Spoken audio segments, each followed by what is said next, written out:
Tampa, Florida in the fall. Picturesque, inviting. But for pastors, it's a place full of challenges.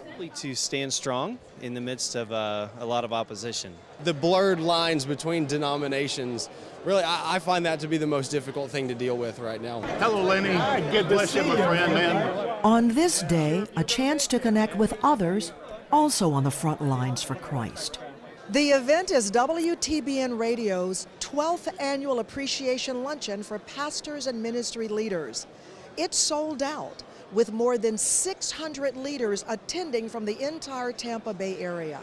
The primary purpose is to bless the pastors. We know the job they do is tireless and thankless at times, and we do it to really enrich them and uplift them, bring them a message from a phenomenal speaker that will enrich their lives and strengthen their walk. That speaker, Dr. A.R. Bernard, someone who knows firsthand the growing pains of pastors. So I understand what pastors deal with, so I love any opportunity to pour into them, because when you pour into leaders like that, you're pouring into all the people that they touch. He poured into these pastors and ministry leaders encouragement and insight on leadership.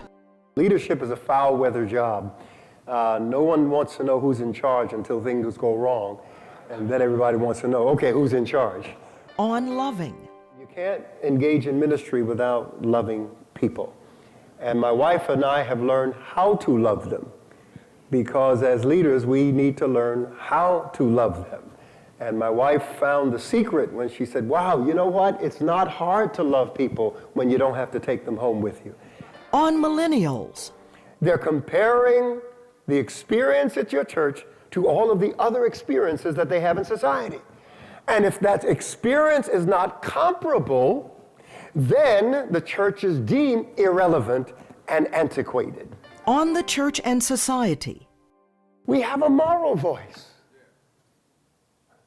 And we are here as salt and light, but as a salt to preserve the moral and spiritual integrity of the society. And the need for change. We may have to change some of our methods. We may have to change some of our structure, but we can do it without compromising our convictions. These are wonderful times to be pastoring in, and there are no small churches, or only small thinking. Don't be plagued by it. Let God use you in a great way. But the message about being the salt and not to lose our flavor, to me that was the most uplifting part, and I really enjoyed it. It was wonderful. It was very refreshing to me to see somebody speak to these issues and what we should be doing as pastors in our own churches and relating to our people. After his keynote address, Dr. Bernard took time to meet one-on-one with as many as possible. In a private meet and greet, one pastor had waited years to personally tell Dr. Bernard, thank you.